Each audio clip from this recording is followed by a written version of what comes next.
Manage your thought and behave in a beautiful manner. आपका behaviour जो है बहुत ही पॉजिटिव हो, डिस्टेंसेस हो, उसमें आपका इमोशन किस तरह से रेगुलेट हो रहा है, आप किस तरह से अपने थॉट्स को मैनेज कर पा रहे हैं, और आपका बिहेवियर कैसा है, आपका मैनर कैसा है, पॉजिटिव मैनर आपके हैं या नहीं है किसी भी सिचुएशन में। समझिए कि एक बहुत ही खतरनाक सिचुएशन है, राइट्स हो चुके हैं, या फिर ये ले लीजिए कि कहीं पर बहुत दंगा फसाद हो चुका है, या कोई और चीज आप ले लीजिए कि भूखमरी का आलम है, अभी आप पेंडेमिक को ले लीजिए, कि इसमें आपके इमोशंस किस तरह से रेगुलेट हो रहे हैं, ये बहुत ही इंपॉर्टेंट है। और इसी तरह से आपके थॉट प्रोसेस क्या चल रहा है, कंटिन्यूअसली पेंडेमिक पेंडेमिक पेंडेमिक के बारे में सोच रहे हैं, या कंटिन्यूअसली नेगेटिव थॉट्स आपके पास आ रहे हैं, या आपके अंदर जो फियर की कैफियत आ रही है, वो फीलिंग्स आपके अंदर आ रही हैं, ये क्या हो रहा है। अब इसको बंद कर दीजिए बेटा, लाइट अच्छा नहीं बंद कर दीजिए। तो ये थॉट्स जो है ना,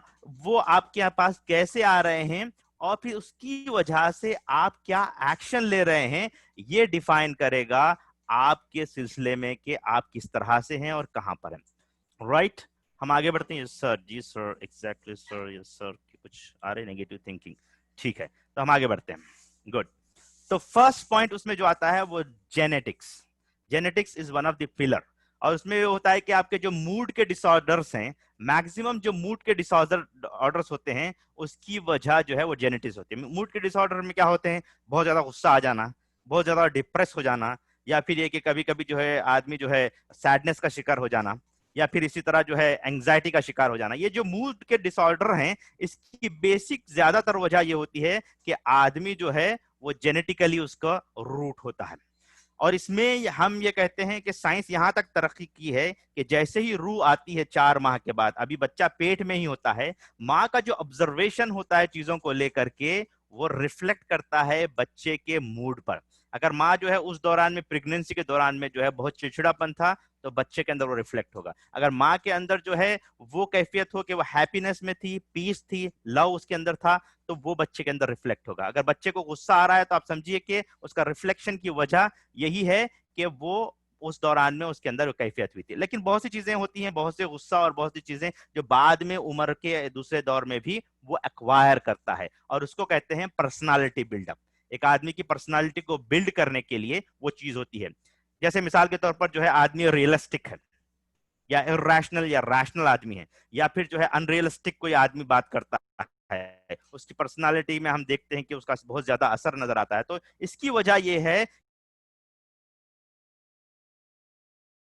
कि उसने वो नॉलेज को अक्वायर किया है, एक्सपीरियंस है। जैसे मैं मिसाल के तौर पर हमेशा देता हूं कि मेरे पास जो क्लाइंट्स आते हैं, मैं उनको जब सवाल करता हूं कि आपके अंदर गुस्सा निकालना है, तो अगर निकाल देंगे तो क्या बनेगा आपको, तो वो धीरे धीरे के लिए सोचते हैं और कहते हैं कि अगर गुस्सा निकल गया तो फिर मैं कुछ नहीं रहूंगा, क्योंकि लोग मुझे जानते हैं कि गुस्से वाला आदमी है। तो हमने अपनी पर्सनालिटी को ऐसा डेवलप किया है कि लोग हमको समझते हैं कि ये तो बहुत गुस्से वाला आदमी है, और हमारी आइडेंटिटी ही वो गुस्से वाला बनती है। अगर हम वो निकाल देंगे तो फिर हम नो मोर, हम कोई आदमी ही नहीं रहेंगे। तो इसके लिए बहुत ही इंपॉर्टेंट ये है कि हम अपनी पर्सनालिटी को समझें, कि हम अपनी पर्सनालिटी का इस तरह से जायजा लें, रियलिस्टिकली जायजा लें कि where we are stand, where where I am right now, we should think about that. और जब तक हम अपने बारे में, बहुत ज्यादा मुश्किल होगा। और इंपॉर्टेंट थर्ड एस्पेक्ट है वो एक्सपीरियंस। लाइफ में जैसे ही आदमी पैदा होता है, उसके कुछ ही महीनों के बाद से आदमी एक्सपीरियंस करने लगता है। सबसे पहले जो है माँ को वो जो है क्या करते हैं, एब्जॉर्ब करते हैं। उसके बाद डैडी को इस तरह से देखते चले जाइए आप कि मुख्तलिफ अफराद के वो चीजों को अक्वायर करते हैं। ये तीनों का मिल करके जो है इंसान के इमोशंस बनते हैं, इंसान के थॉट्स बनते हैं, इंसान के ख्यालात बनते हैं, और इसी तरह उसका बिहेवियर पैदा होता है। राइट, ये पहला एस्पेक्ट था जो मैं आपके सामने रखना चाह रहा था। जरा सा मैं इसमें फास्ट जाऊंगा, फिर हम आगे इसके केस स्टडीज वगैरह तमाम चीजों को हम देखने की कोशिश करेंगे। राइट, तो अब हम आपसे सवाल करते हैं कि what are the basis of mental health, क्या हो सकता है। जैसे मैंने आपके सामने ये सवाल लिखा है कि इमेजिन सोशल सिचुएशन। अभी देखिए, आप हिंदुस्तान में पैंडेमिक है, तो उस सिचुएशन में आप देखें कि मुसलमानों के सिलसिले में आज क्या है। कहीं आपके जहन में ये तो सवाल नहीं कि I must be socially awkward, या ये कि I am not good enough, ये जहन में कि मैं बहुत कुछ नहीं कर सकता, आई एम नॉट गुड इनफ, मेरे पास जो है वो एक्सपीरियंस नहीं है, मेरे पास जो कैपेबिलिटी, जो टैलेंट्स होना चाहिए वो नहीं है, या फिर मुस्लिम्स आर पुअर। ये जहन में अगर सवालात आ रहे हैं, इस तरह की कोई बात आपको आ रही है, तो आप जरा जायजा लेकर के देखें what is your mental situation right now. आप ये है कि जो है हम अपने जिस अंदाज से हम अपनी जिंदगी को गुजार रहे हैं, that is the realistic situation, क्या कहेंगे कि हमारी लाइफ स्टाइल है वो सही है हमारी नजर में, then you are in a positive side. तो होता ये कि कॉज एंड इफेक्ट ये एक बहुत बड़ा फार्मूला है कि अगर हम ओन करते हैं रिस्पॉन्सिबिलिटी को तो we are on the cause side. If we disown the responsibility, जैसे हम बोलें कि भाई कि ये तो सोसाइटी की वजह से हमारे साथ मामला हो रहा है, लोग मुसलमान पुअर इसलिए हैं कि वहां पर जो है हमारे लिए बढ़ने का मौका नहीं मिल रहा है, this all you are putting cause outside of you. When you put cause outside of you, you are disempowered. मेरी बात आप समझ रहे हैं कि अगर आप डिसएम्पावर हो रहे हैं, उसकी एक बेसिक वजह यह रहती है कि आप रिस्पॉन्सिबिलिटी नहीं लेते हैं। कोई भी सिचुएशन हो, चाहे कितनी ही खराब से सिचुएशन हो, उसमें बेहतर अप्रोच तभी आदमी का आ सकता है जब वो मेंटली फिट होगा। और मेंटली फिट होने, अब बोलिए आप मिसाल के तौर पर मैं अगर दूं कि कोई राइट्स हो जाए, तो आप उसकी रिस्पॉन्सिबिलिटी अपने ऊपर कैसे लेंगे? I am cause for that. कैसा मुझे अगर चैट बॉक्स में और हम उसकी रिस्पॉन्सिबिलिटी ले अपने ऊपर, हाउ इट इज पॉसिबल? देखिए, जब आप किसी चीज की रिस्पॉन्सिबिलिटी लेते हैं तो उसकी बेसिक रीजन ये होता है कि आप सोल्यूशन देने के लिए तैयार हो जाते हैं। You are in position to give solution,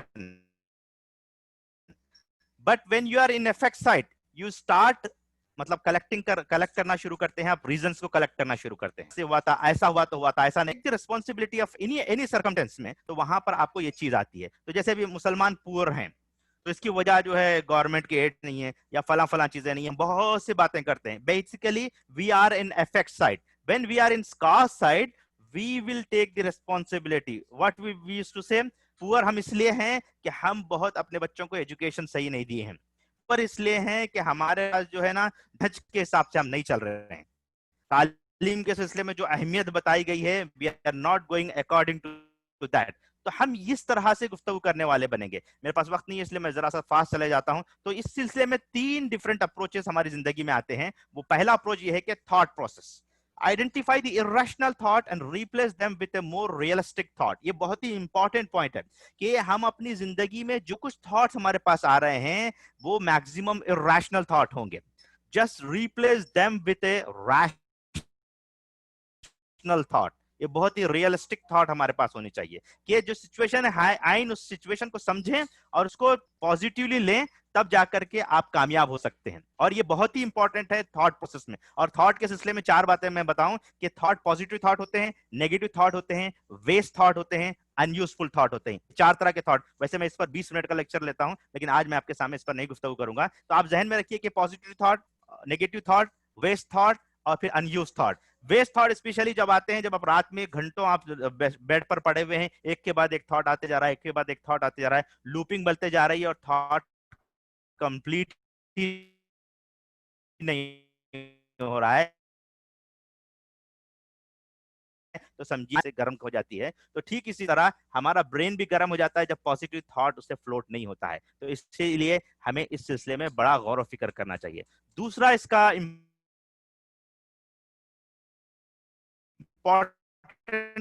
aspect है जो मेंटल हेल्थ को बनाता है डिस्पाइट द सर्कमस्टेंसेस। तो ये बहुत ही इंपॉर्टेंट चीज है कि किसी तरह की भी सिचुएशन क्यों ना हो, आपका बिहेवियर आपकी आइडेंटिटी को डिफाइन करता है। आपका मॉरल अप्रोच आपकी आइडेंटिटी को डिफाइन करता है। अगर हम उस वक्त अपने बिहेवियर में तब्दीली ना ले आ पाए, वही पुराना बिहेवियर हो जो कि नेगेटिव बिहेवियर है, ब्लेम गेम वाला बिहेवियर है, तो कभी भी हम जिंदगी में कामयाब नहीं हो सकते। इसके लिए क्या है, सबसे इंपॉर्टेंट ये है कि हम अपने बिहेवियर को समझे। बिहेवियर के एस्पेक्ट ये है, वो इमोशंस हैं। हमारे इमोशंस कैसे हैं, इस तरह अगर हम अपने कंट्रोल नहीं कर रहे इमोशन को, controlling your emotion so your emotion don't control you. आजकल क्या हो रहा है, आदमी गुस्से वाला है, ये तो डिप्रेस आदमी है, ये तो किसी भी मामले में जो है हमेशा एकदम से जल्दबाज होता है, ये आदमी जो है हमेशा एंग्जाइटीज के अंदर रहती है। तो बेसिकली क्या हो रहा है, emotion are controlling me instead of I control the emotion, emotion are controlling me. तो जिसकी वजह से जो है जज्बातियत में आदमी बहुत गलत इकदाम करता है और उसकी वजह से उसे नुकसानात होते हैं। तो इंपॉर्टेंट चीज ये है कि आदमी जो है वो इमोशंस को कंट्रोल में ले आए और ना कि इमोशन उसको कंट्रोल करें। ये थ्योरी पार्ट था, हम जरा प्रैक्टिकल पार्ट की तरफ बढ़ते हैं। आगे मैं आपको लेकर के चलता हूं। राइट, अब आपको मैं एक यहां पर एग्जांपल दे रहा हूं, choosing the behaviour based on the balanced emotion and rational thinking. यहां मैंने एग्जांपल एक छोटा सा लिखा है कि I am terrified of snakes. Snakes के लिए मैं बहुत टेरिफाइड हो जाता हूं जब भी मुझे स्नेक के बारे में सुनता हूं, yet my fear is completely rational. तो अगर समझे कि किसी के घर के पास जो है स्नेक नहीं है, लेकिन उसके बावजूद भी स्नेक के बारे में सुनते हैं, तो आदमी एकदम से जो है डर जाता है। I can't help the way I feel, I can't get rid of this negative thoughts और इमोशन थ्रू माय हेड। तो बहुत से लोगों का ये मसला रहता है कि ऐसी छोटी छोटी चीज जो कि उनके शहर में मौजूद नहीं है, जैसे मिसाल के तौर पर अगर समझिए कि अमवात हो रहे हैं किसी और शहर में, आदमी एक दूर शहर में बैठा हुआ है जहां पर अमवात का रेट बहुत कम है, लेकिन आदमी एंग्जाइटी का शिकार है, घर में बैठे बैठे जो है पसीने आ रहे हैं और बहुत परेशान होकर के बहुत सी वो हरकतें करने लग रहा है, बीपी उसका बढ़ता चला जा रहा है। तो बेसिकली क्या, उसके डर की वजह से आने से पहले इंसान इंतकाल कर जाए, तो ये उसकी मेंटल वीकनेस की अलामत है। तो इसके लिए बहुत ही इंपॉर्टेंट चीज ये है कि पहले तो हम इरेशनल थिंकिंग थॉट को निकालें और जेन्यूनली चीजों को ऑब्जर्व करें। मौत एक अटल हकीकत है, ये मालूम है हर एक को। जब हमारे जहन में ये बात हो कि मौत तो आनी है, हम कहीं भी किसी भी इसमें रहें, बड़े बड़े गिलाफों में रहें, बड़े बड़े गिलासों में रहें, बड़े बड़े महलों में रहें, मौत आना है तो वहां भी आएगी। जब ये फैक्ट हमारे सामने रहेगा, ये रियलिस्टिक थिंकिंग हमारे सामने रहेगी, तो आदमी मौत से नहीं डरेगा, बल्कि ये स्पिरिचुअल एस्पेक्ट जो है ना बहुत इंपॉर्टेंट है। और स्पेशली जो है हमारे इस सेशन में हम देखेंगे कि मेंटल हेल्थ को स्ट्रांग करने के लिए क्या कुछ स्पिरिचुअल एस्पेक्ट हैं, इस पर हम बात करने की कोशिश करेंगे। चलिए हम आगे बढ़ते हैं, जरा सा फास्ट में जाने की कोशिश करूंगा जी। तो यहां पर मैं आपके सामने कुछ चीजें दे रहा हूं, आप उसको चैट बॉक्स में उनका आंसर लिख सकते हैं।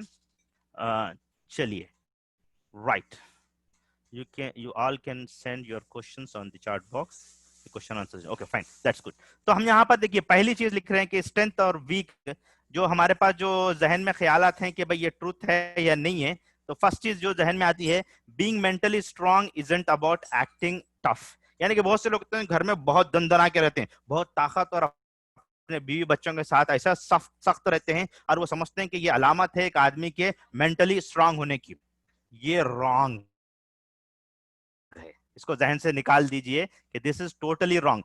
आप अपने बीवी बच्चों जो कि कमजोर हैं उन पर अगर आप दबाव डाल रहे हैं, तो ये जो है मेंटली वीक होने की अलामत है, ना कि मेंटली स्ट्रांग होने की अलामत है। दूसरी चीज, mentally strength does not require you to ignore your emotion. बहुत से लोग समझते हैं कि भाई हम समझो कि किसी को जो है एकदम से किसी का इंतकाल हो जाए, तो आदमी रो रहा है, आंखों से आंसू निकल रहे हैं, चिल्लाना नाचना वो नहीं, आंखों से आंसू निकल रहे हैं, तो बाज लोग होते हैं जो अपने आप को मेंटली स्ट्रांग समझते हैं कि रोना नहीं है, कुछ भी नहीं, आंखों से आंसू भी नहीं निकल रहा है। अल्लाह के रसूल सल्लल्लाहु अलैहि वसल्लम के फर्जंद अर्जुमन का इंतकाल हुआ तो आंख से आंसू रवा हुए। साहबा ने पूछा कि आप भी रोते हैं? तो कहा कि ये एक बशरी अलामत है इंसान की, रोना।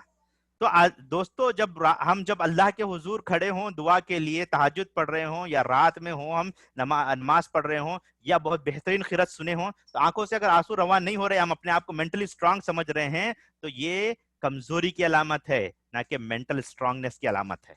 समझ रहे हैं आप मेरी बात को? दुआ हो तो अल्लाह के रसूल सल्लल्लाहु अलैहि वसल्लम ने कहा कि जब दुआ आप पढ़ रहे हो, बहुत रुख्खत आमेज कोई खिरत सुन रहे हो और वहां पर जो जन्नत के मनाजिर आए, तो अपने आप को इस अंदाज से कर लो, सूरत तो ऐसी कम अज कम बना ले कि आपको रोना आ जाए। तो अज़ान मोहतरम, ये बहुत अहम चीज है, मुझे और आपको इस सिलसिले में समझनी चाहिए। We are not like a machine. ये भी है कि हम समझ रहे हैं कि हम मेंटली स्ट्रांग है तो मशीन है, नहीं है। सलाह के सिलसिले में ये बात बताई जाती है कि तुम्हें सलाह कैसे पढ़नी चाहिए।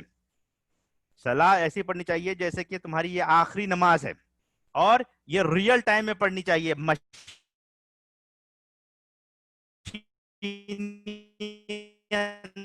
अंदाज में नहीं पढ़नी चाहिए। ये जो भी साहब यहाँ पर सर्कल्स वगैरह आ रहे हैं तो उसे अच्छा नहीं लगेगा लोगों के लिए, right. Being mentally strong is not about positive thinking. ये भी है, बहुत से लोगों का इस जहन में ख्याल रहता है कि पॉजिटिव थिंकिंग का मतलब मेंटली स्ट्रांग है। नहीं, बात सिचुएशन में ऐसा होता है कि पॉजिटिव थिंकिंग भी जो है मेंटल वीकनेस की अलामत हो सकती है बात सिचुएशन में, लेकिन मैक्सिमम टाइम में जो है पॉजिटिव थिंकिंग इज ए क्या कह सकते हैं आप, पॉजिटिव अंदाज में ये चीज है। हमारे होस्ट साहब, can you please switch off the annotation so that nobody can do this, otherwise जो कर रहे हैं उनका आपको इंफॉर्मेशन मिलता है, उनको आप निकाल दीजिए इस यहाँ से। Thank you very much. Developing mental strength isn't about chasing happiness, यानी कि ये भी है कि हमारा डिफॉल्ट स्टेट के बारे में मैंने बताया कि वो हैप्पीनेस है, इसके लिए चेज करने की जरूरत नहीं है। लोग बहुत से समझते हैं कि हम हैप्पीनेस के लिए स्ट्रगल कर रहे हैं तो ये हमारा मेंटल स्ट्रांगनेस है, ऐसा नहीं है, बल्कि ये है कि ये हमारा डिफॉल्ट स्टेट है। हैप्पीनेस जो है वो हमारा डिफॉल्ट स्टेट है, इसके लिए हमें कुछ ये देखना नहीं चाहिए। फिर इसी तरह जो है साइकोलॉजिकल ट्रेंड से आदमी जो है मेंटली स्ट्रांग होता है, ये भी नहीं है। चलिए हम और आगे बढ़ते हैं। द बेनिफिट ऑफ मेंटल, आवाज नहीं कीजिए बेटा, the benefit of mental strength, इसमें जो है बहुत इंपॉर्टेंट चीज, पहली चीज जो मैं बताने जा रहा हूं, जो इस्लाम हमारे सामने पेश करता है, increase resilience this to the stress, यानी कि mental strength is helpful in everyday life, not just in the mindset of a crisis. And it can return, चीज ये है कि डे टू डे लाइफ में जो आपका आप फाइट कर रहे हैं वो असल में आपका मेंटल स्ट्रांगनेस को पैदा करती है। और इसमें सबसे इंपॉर्टेंट है सब्र। सब्र के सिलसिले में देखिए आप, जब आइन सिचुएशन बहुत खराब थी वहां पर सब्र के आयात नाजिल होते हैं और बहुत ही रियलिस्टिक सिचुएशन में नाजिल हो रहे हैं। इसका मतलब ये नहीं है कि सिर्फ जब कोई आदमी मर जाए तभी हमको सब्र करना चाहिए, बल्कि डे टू डे में हमारे अंदर रेजिलेंस की कैफियत होनी चाहिए, तभी जाकर के हम हर तरह के स्ट्रेस से अपने आप को आजाद कर सकते हैं। सिर्फ क्राइसिस में जाकर के आदमी जो है अपने आप को कंट्रोल करे, अपना मेंटल हेल्थनेस को शो करे, ये नहीं है। इस्लाम हमारे सामने जो सब्र का कॉन्सेप्ट देता है, मैं नहीं पढ़ उसमें ज्यादा नहीं जाना चाहता हूं, अगर आप इसको एक्सप्लोर करें सब्र के कॉन्सेप्ट को, रेजिलियंस के कॉन्सेप्ट को, तो आपको बहुत कुछ चीज उभर करके आएगी जिसके जरिए से आप जो है स्ट्रेस को कोप अप कर सकते हैं, डे टू डे अफेयर्स के स्ट्रेस को आप कोप अप कर सकते हैं। फिर दूसरी इंपॉर्टेंट चीज ये है कि इट इंप्रूव्स योर सेटिस्फैक्शन, यानी कि मेंटल हेल्थ आपका स्ट्रांग होगा तो इस आपका जो है आपके मेंटल हेल्थ की स्ट्रांगनेस की वजह से आपके अंदर तवक्कुल आएगा, अल्लाह पर यकीन आएगा। As your mental strength increases, your confident will also increase, यानी जब अल्लाह पर आपको यकीन होगा तो आपका कॉन्फिडेंट जो है बहुत ज्यादा दुगनी हो जाएगा। आपको अंधेरे रास्ते पे चलते हुए डर नहीं लगेगा, लोगों के दरमियान में हो, लोग आप पर पुल पड़ रहे हो, लोग आप पर गिर रहे हो, तब भी आपको डर नहीं लगेगा। That is what it improves your satisfaction, because आपको दुनिया की जिंदगी और आखिरत की जिंदगी के दरमियान में एक मुआवजना करने का मौका मिलेगा और तवक्कुल अल्लाह पर बढ़ता चला जाएगा। That's why you will behave according to your values which will give you peace of mind. That is what exactly it is very very important. यहाँ पर आपको पीस, अल्लाह पर भरोसा होना चाहिए। हम आगे बढ़ते हैं। एनहांस परफॉर्मेंस, इससे क्या होगा, आपके परफॉर्मेंस में एनहांस होगा, एनहांसमेंट होगा। Whether your goal to increase your productivity at college, यानी कि आपके कॉलेज में आपकी प्रोडक्टिविटी बढ़ाना है, और to perform better on your athletic field, यानी कि आपको एक्सरसाइज वगैरह करके अपनी बॉडी को जो आप कहते हैं ना सिक्स पैक्स बनाना है, या आपकी दूसरी तमाम एरियाज में आपको अपनी पोटेंशियल को यूज करना है, तो आपको अपनी मेंटल हेल्थ को स्ट्रांग करना है। और उसके लिए जो कॉन्सेप्ट एहसान का है उसे आप समझे तो आपको बहुत सी बातें मालूम होंगी, मैं उसमें नहीं जाऊंगा, जस्ट आपके सामने मैं स्पिरिचुअल एस्पेक्ट रख रहा हूं ताकि आप समझ सकें बात को। चलिए हम आगे बढ़ते हैं, अब कुछ दूसरी इंपॉर्टेंट एस्पेक्ट पर हम जाने की कोशिश करेंगे। Your attitude define your altitude in life, यानी कि आपका जो एटीट्यूड है वही आपका डिफाइन करता है कि आपकी लाइफ में आप क्या करने वाले हैं। अजीज दोस्तों, ये बहुत इंपॉर्टेंट चीज है कि जिसको हमें समझने की जरूरत है। जब तक हम इसको समझेंगे नहीं, हम इस चीज को कर नहीं पाएंगे। जैसे अभी देखिए, कहीं पर नक्शे गाड़ना है या किसी मुकाम पर बहुत कुछ आपको करना है, तो इसके लिए डिफाइन करता है आपका माइंडसेट। एक बहुत बड़े परफॉर्मर है टोनी रॉबिन, वो कहता है कि आदमी के पास दो चीजें होती हैं, यहां पर मेरे प्रेजेंटेशन में नहीं है, मैं आपको जरा बताता हूं। एक कहा जाता है टैक्टिस, किसी भी चीज को करने के लिए टैक्टिस होनी चाहिए, यानी कि उसके लिए जितने भी औजार की जरूरत है वो इस्तेमाल करना है। दूसरा होता है स्ट्रैटेजीज। जब तक आपके पास माइंडसेट मुकम्मिल नहीं होगा, जो कि स्ट्रैटेजीज का 80% स्ट्रैटेजी जो है वो माइंडसेट पर है, अगर आपका माइंडसेट सही नहीं होगा, आपका माइंडसेट स्ट्रांग नहीं होगा, कितने भी बेहतरीन आप टैक्टिक्स इस्तेमाल करें फेल हो जाएंगे। तो इसके लिए सबसे इंपॉर्टेंट ये है कि आपका एटीट्यूड बहुत स्ट्रांग होना चाहिए, माइंडसेट जो है वो आपका बहुत ही क्लियर होना चाहिए। अगर आपको कहीं मुकाम पर आपने झंडे गाड़ने हैं तो ability is what you are capable of doing. पहले आप अपना जायजा लें कि what kind of capabilities I have and then go with the motivation. तो आपको ड्राइव कौन करेगा, आपका व्हीकल क्या होगी, वो आपके मोटिवेशन होगा। जब तक आपके पास मोटिवेशन नहीं होगा, आपके पास बहुत कुछ है करने के लिए, आपके पास बहुत सी चीजें मौजूद हैं, but you can not drive yourself until you get motivated. तो इसमें बहुत इंपॉर्टेंट चीज यह है कि you should be get motivated, then only you are going to do something whatever you want. तो इसके लिए बहुत ही इंपॉर्टेंट चीज है। फिर attitude determine how well you do it.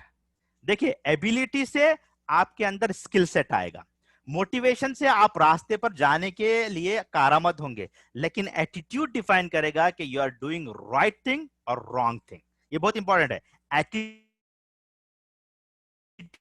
Define.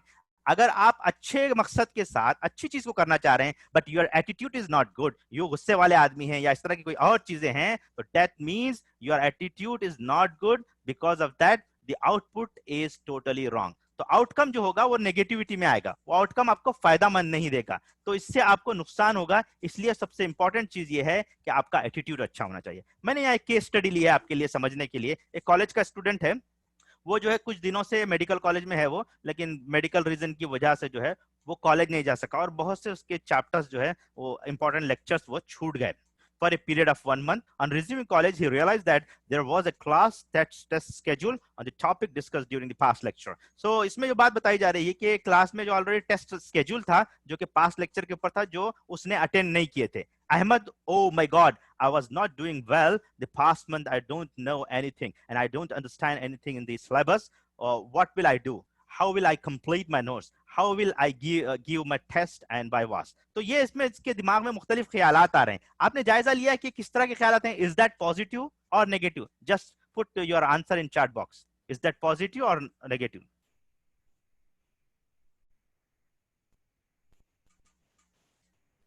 Okay. Anyway, कोई कर रहे होंगे negative. That's great. It is so difficult. I think I will fail. I will miss my entire year. All my friends will make fun of me. I am afraid I will skip the class test which is scheduled. तो देखिए आप, at the end what is his conclusion because of those negative thoughts? जो negative thoughts है उसका end result क्या आ रहा है? उसका end result ये आ रहा है कि वो इस टेस्ट को छोड़ना चाहता है। तो whenever आपके मेंटल हेल्थ वीक होगी, कितना भी बेहतरीन ऑब्जेक्टिव आपके सामने हो, कितना भी आपके पास जो है अच्छा आउटकम आप देखना चाहते हैं, you are not able to achieve that outcome. आप वो आउटकम अचीव नहीं कर सकते। उसकी बेसिक वजह क्या है? उसकी बेसिक वजह यही है कि आपका नेगेटिव सोच जो है ना, वो आपके मकासद को किल कर देती है। So be positive all the time. If you are positive all the time, you are able to achieve your outcome successfully. ये बहुत ही इंपॉर्टेंट चीज है, इसको आप समझें कि अगर आपका mental process, specially thought process अगर आपके नेगेटिविटी में है, नेगेटिव है, तो आपका आउटकम पॉजिटिव होने के चांसेस बहुत ही मिनिमम है। आपके इमोशंस नेगेटिव हैं तो आपकी एनर्जी ड्रेन होगी और होगा ये कि आपको मोटिवेशन नहीं मिलेगा। और फिर तीसरी इंपॉर्टेंट चीज ये है कि अगर आपकी बिहेवियर में फ्लेक्सिबिलिटी नहीं है, you can not rule the world. आप किसी भी गुरु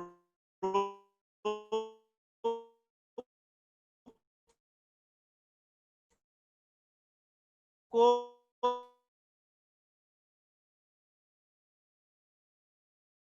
अगर आप आगे से रूल करना चाहते हैं तो behavioral flexibility just pattern, that is they have the flexibility. If you have the flexibility, you thoughts you should have. Second thing, you should have a positive emotion, behavioral flexibility. उसके पास थे negative ख्यालात। दूसरे number पर आप देखते हैं कि उसके अंदर इमोशंस और फीलिंग थी जो कि नेगेटिव थी। ख्यालात की वजह से इमोशंस पर असरअंदाज हुए। फाइनली उसने एक्शन क्या लिया? I am not going to appear in the examination. तो ये बहुत ही इंपॉर्टेंट चीज है जिसे मुझे और आपको समझना चाहिए, और ये हमारे पॉजिटिव मेंटल हेल्थ के लिए बहुत कारामद होगा। हम यहां से जरा सा फास्ट जाते हुए आपको बताएंगे कुछ एग्जाम्पल। ये एक ब्रिज है जो कि जो है फ्रांस ने बनाया था और एक बड़े मतलब क्या समझ में आता है? जस्ट मुझे चैट बॉक्स में लिखेंगे कि what you are getting from this bridge.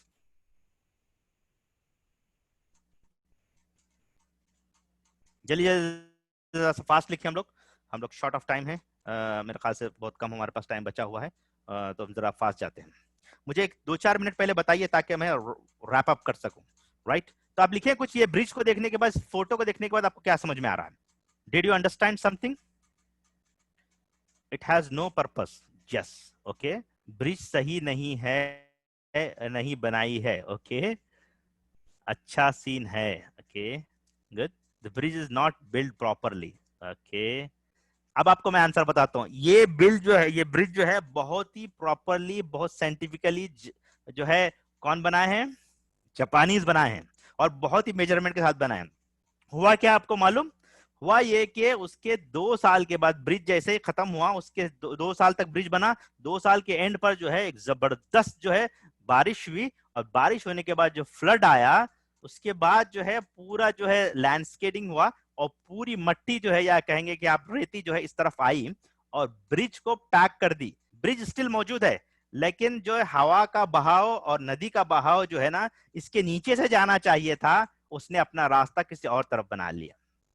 तो सिचुएशन जो है तब्दील हो सकती है। जैसे अभी पैंडेमिक को ले लें, पैंडेमिक के लिए बड़ी कोशिशें कर रहे हैं कि दवा बनाने के लिए। हो सकता है कि जो चीज हम सोच रहे हैं, दवा बनने बनने तक पैंडेमिक खत्म हो जाए या कोई और बीमारी आ जाए। तो everything is depend on your situation, हर चीज। और मेंटल हेल्थ अगर प्रॉपर आपको रखना है, तो you have to always know about your situation and act accordingly, with presence of mind, with presence of positive thought, with presence of positive emotion and right behavior at the right time। ये बहुत important है। अगर आप समझेंगे कि आपके पास right time नहीं है, राइट बिहेवियर नहीं है, तो आप जिंदगी में कुछ नहीं कर सकते। तो इसके लिए सिचुएशन को एनालाइज करना, जो सिचुएशन अब बनी है हिंदुस्तान में, उसकी एनालाइज करे बगैर अगर आप टूल्स इस्तेमाल करें आज के सिचुएशन के लिए, जब तक आपका टूल्स बनते बनते फील्ड पे आ जाए, तब तक सिचुएशन चेंज हो सकती है। So you should know what kind of situation you have right now, and you should have a visualization that what situation is going to be at some point of time। मतलब समझिए कि 2 साल के बाद क्या सिचुएशन बन, what is the present situation and what it is going to be happen after some times, like 6 months, 1 year, 2 years। Then you have to strategize all those situation or according to situation and come up with some formulas। ये है असल में positive mental health का मतलब। यानी positive mental health का मतलब ये है कि फर्स्ट आप सिचुएशन को एनालाइज करें, फिर स्ट्रैटेजी सेट करें and come up with some certain solution और फार्मूला जो सूट होता है सिचुएशन के लिए। और विदाउट विजुअलाइजेशन के 2 साल, 4 साल, 5 साल के फार्मूला अगर आप डिजाइन कर रहे हैं, तो फार्मूला बनते बनते इंप्लीमेंट करते करते तक ही जो है वो खत्म हो सकती है, सिचुएशन तब्दील हो सकती है। अब जैसे मिसाल के तौर पर मैं आपको और एक आपको फोटो बताता हूं, इसका आप बताएं कि what do you think about this situation, क्या है आपकी नजर में? Please send your question. Okay, अगर इसको समझेंगे तो क्या है इसमें, what is the positive mental attitude in this? क्या लग रहा है आपको, पॉजिटिव है, नेगेटिव है, क्या है, what is that? What do you think about this situation?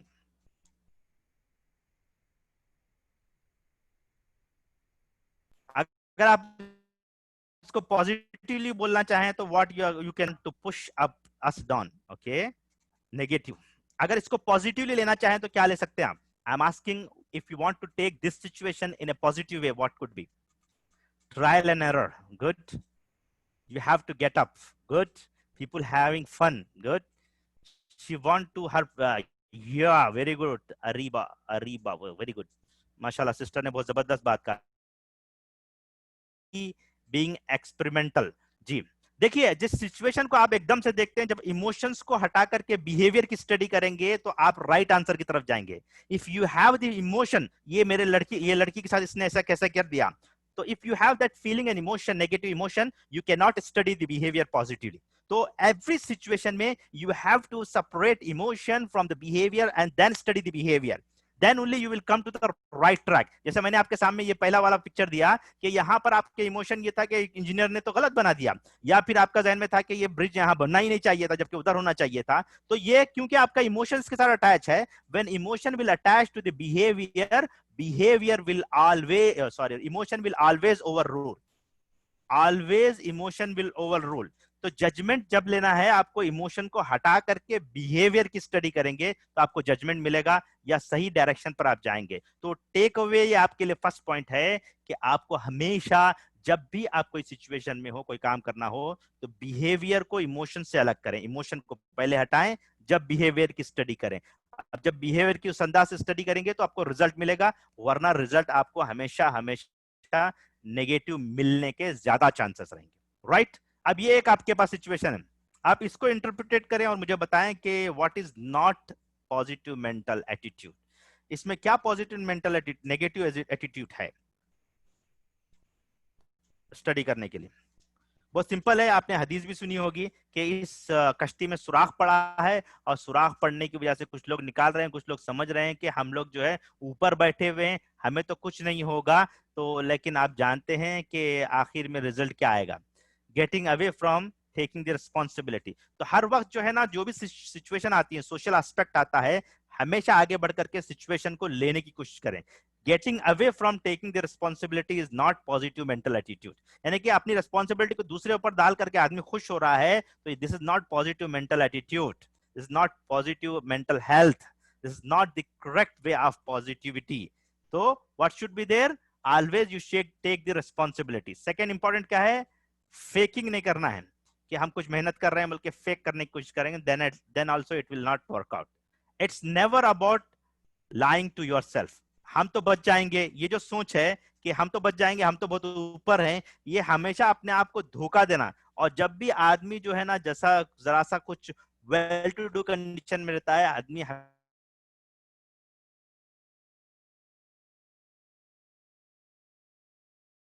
हमेशा अपने आप को धोखा देता है, लाई करता है। मेरे पास तो आता है, इज लाइंग टू हिमसेल्फ। आदमी अपने आप से झूठ बोल रहा है। तो इसकी वजह से क्या होता है, आदमी हमेशा जो है ना ब्ला ब्ला ब्ला ब्ला ऐसी चीजों में पड़ा हुआ रहता है आदमी। राइट? यहां से मैं जरा सा कुछ चीजें आपको इंपॉर्टेंट बताने की कोशिश करूंगा इस एक्सरसाइज के बाद। तकरीबन जो है 11-12 ऐसी चीजें हैं जो आपके पॉजिटिव मेंटल एटीट्यूड को बनाएंगे। पहला आप मुझे आंसर दीजिए, फौरन आप जाइए चैट बॉक्स में। मैं I request all of you to please answer to this questions. I am so weak in economic subject, is that positive और नेगेटिव? अगर आपकी नजर में नेगेटिव है तो पॉजिटिव लिख के बताइए, उसका पॉजिटिव लिख के बताइए। Just convert it into positive sentence. I can do this. Okay, good. You should try to do. Okay, I will work hard on economics. Oh great, माशाल्लाह फरहान साहब, great. Okay, another question. My relationship will with Allah, जाने वो will with होना था, with अल्लाह सुब्हान ताला is not good, with होना चाहिए था। इसका जवाब क्या लिख सकते हैं हम? Positive, accepting what he is weak, I meant it, I will try my best, I will pray more often. Okay, that's great, good good मनल साहब, very good answer. Have to make it better. So आप यहाँ पर understand कर रहे होंगे कि actual में हमारा जो माइंड सेट होता है, आप पूरे इन एक्सरसाइज के बाद आपके जहन में आएगा कि if you whatever comes in your positive self talk with a negative approach, you are not good for the society. तो सबसे इंपॉर्टेंट चीज ये है कि आपके जहन में हमेशा जो है पॉजिटिव सोच आनी चाहिए। जो भी सेंटेंसेस आपको आ रहे हैं लाइफ में, just turn it into positive sentences. चलिए और जरा सा हम एक्सरसाइज करते हैं। ये आपके सामने, I can't remember anything, my memory is weak, answer this question. आप इसको पॉजिटिव में कन्वर्ट कीजिए। I can't remember anything, my memory is weak. How to make unconscious brain positive? Okay, we will discuss that definitely. मुझे question बताएं करके फिर आपके question answer देंगे इंशाल्लाह। I will practice boosting exercise. I will revise more often. Okay, I will eat almond. Good. I will pray to God. Okay, इसका answer दीजिए memory के रिलेटेड। ओके, ये एक है, he is so difficult to understand. इसी तरह जो है, I am not obedient child of my parents. इसका आंसर दीजिए, I am not obedient child of my parents. इंशाल्लाह try to recall. Okay, I will try, I will pray to Allah and I will work hard. तो अगर आप ये questions लिख लेना चाहें या इसका स्नैपशॉट लीजिए और उसकी प्रैक्टिस कीजिए। इस तरह जो भी सेंटेंसेस आपको आते हैं उसकी प्रैक्टिस कीजिए। मुझे लास्ट का आंसर चाहिए। I am not obedient child of my parents, there is always be a problem here. Sorry, ये my parents tell I am a naughty child. That is also negative, Saifuddin Saab. You have to make it positive again. I will change my behavior as Allah does not like. Still, it is negative, Ariba Sahaba. Don't, does not, never, remove from your dictionary. These all negative words remove from dictionary. Trying to be more obedient. That's great, Talha Saab. That's great. I like that answer. चलिए आखिरी का answer दीजिए आप।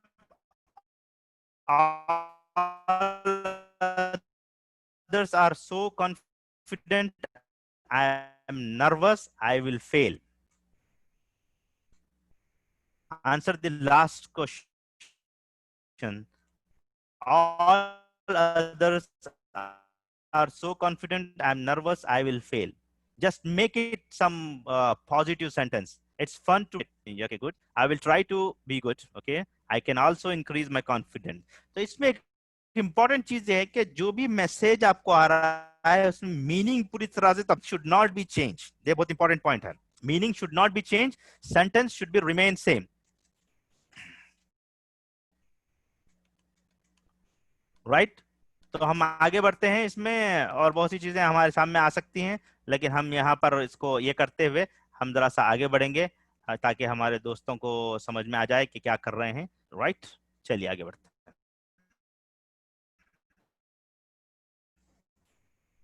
अब यहाँ से हम जो है कुछ इसको देखने की कोशिश करेंगे कि कैसा हम पॉजिटिव मेंटल एटीट्यूड को डेवलप कर सकते हैं। यहाँ देखिए सबसे इंपॉर्टेंट चीज यहाँ पर बताई गई है कि आप क्या लग रहा है इसमें, एक आदमी है जिसके पास एक टांग नहीं है और एक बच्चा है जिसको वो साइकिल चलाने की प्रैक्टिस करा रहा है। तो this what actually determine your positive mental attitude, कि आपके पास सब कुछ नहीं है उसके बावजूद you are, if you have ambition, if you have attitude, if you have powerful imagination, you can do it, you will do it, and universe will support you. Allah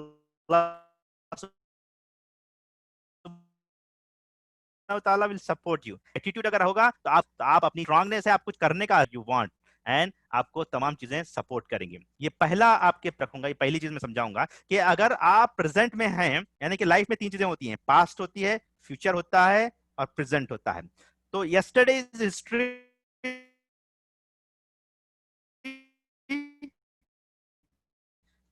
tomorrow is mastery, and today mystery, and today is the gift for Allah, यानी कि अल्लाह ताला के हिसाब से आपका gift of अल्लाह, and that is why it is called as present.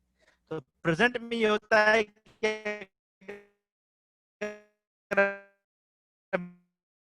Enjoy नहीं कर रहे प्रेजेंट, ये नहीं कर रहे, जैसा कि सलाह के सिलसिले में बताया गया, आपके पास फोकस है तो आप जिंदगी में बहुत कुछ कर सकते हैं। इसमें आप जिंदगी गुजार रहे हैं, आपका गिल्ट आएगा, आप बहुत सी चीजों जो प्रेजेंट में आपको काम करने नहीं देंगे।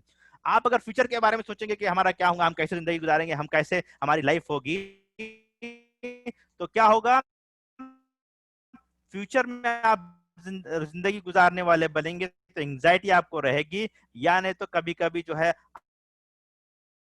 आपके अंदर फियर आएगा, इन द नेगेटिव इमोशंस। तो अगर आप प्रेजेंट में रहेंगे, फोकस रहेंगे, तो आप कामयाब होंगे। ये पहला है जिसकी मैंने एग्जांपल लास्ट सलाह के जरिए से दी है। दूसरा आते हैं, use positive words in your life. तो ये पॉजिटिव वर्ड्स आप जब लाइफ में यूज करते हैं तो kind to yourself, kind to others, ये हम टीचिंग देखते हैं आपके सामने आती है। एक और चीज है, focus on what you have rather than what is not there.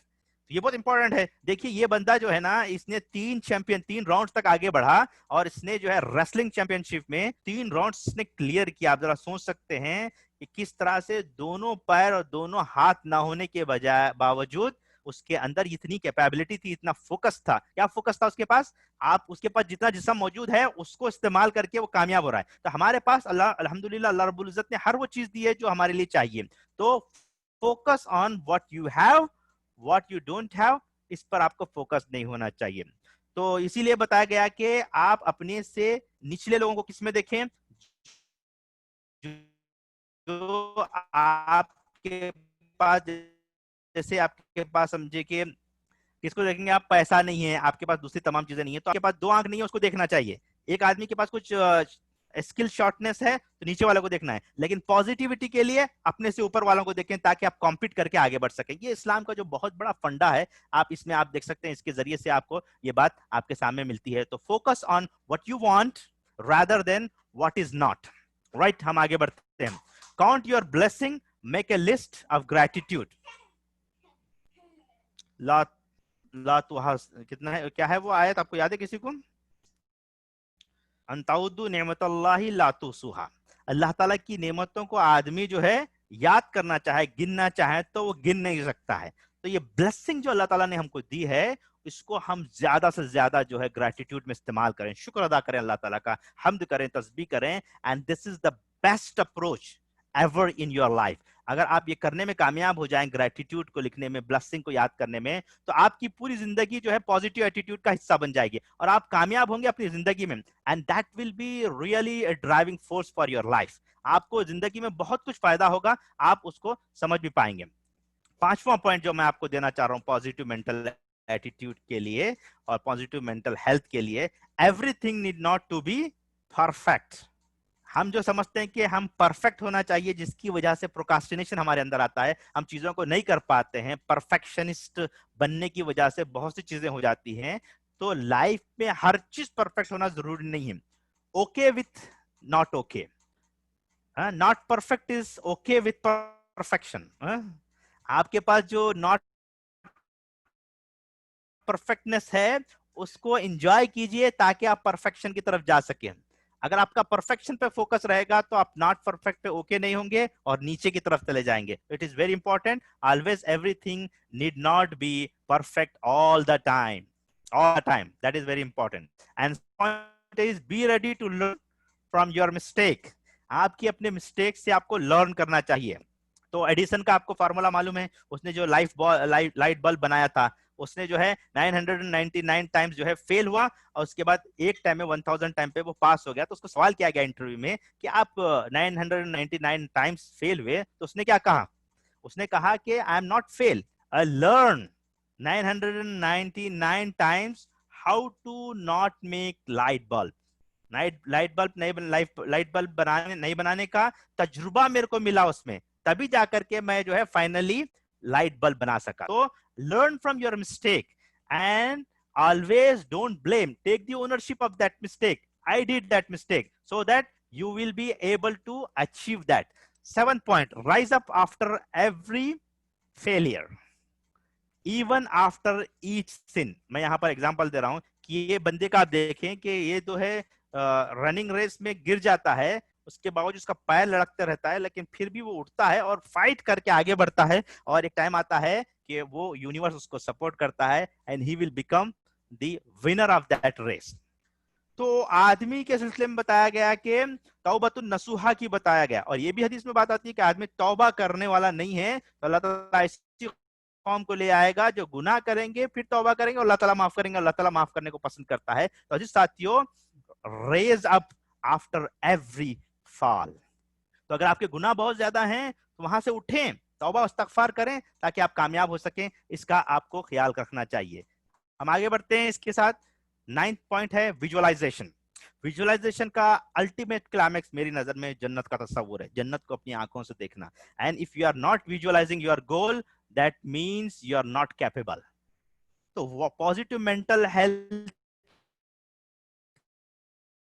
का सबसे इंपॉर्टेंट एस्पेक्ट है अपनी सर की आंखों से या किसी और चीज के सिलसिले में हो, वो आपके अंदर होनी चाहिए। जी जी, फेथ ऑन अल्लाह, ये एक पॉइंट छूट गया था कल। चलो बेटा, चलो अबू बात कर रहे हैं ना, sorry sorry. Challenge the circumstance, ये बात भी मैंने आपके सामने रखी कि अल्लाह पर कितना भरोसा होगा उस बुनियाद पर आप करेंगे। चलिए हम अपने पास पास बढ़े। अब चलिए आप बात कर रहे हैं, वो काम कर रहे हैं। ठीक। 10th विजुअलाइजेशन 9th हो गया। 10th जो है प्रैक्टिस पॉजिटिव अफर्मेशन, शुक्र का आपके अंदर जज्बा होगा तो आप कामयाब होंगे। तो समअप के तौर पर कुछ बातें रखकर के मैं अपनी बात को खत्म करूंगा, ऑलरेडी हम लोग टाइम हो चुका है। तो negative about positive mental attitude without action is फैटाइल।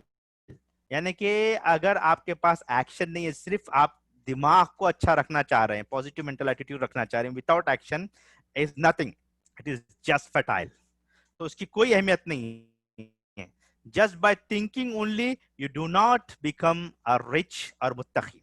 मैं समझ रहा हूं कि मैं मुत्तकी बनना बोल के सोच रहा हूं, या रिच बनना बोल के सोच रहा हूं, तो थिंकिंग से कुछ नहीं होगा। You have to have a positive attitude along with positive action. So tiniest step what you can take after going through this whole presentation, what is the outcome, what is the tiniest step you want to take? You want to focus on your life, let's go ahead.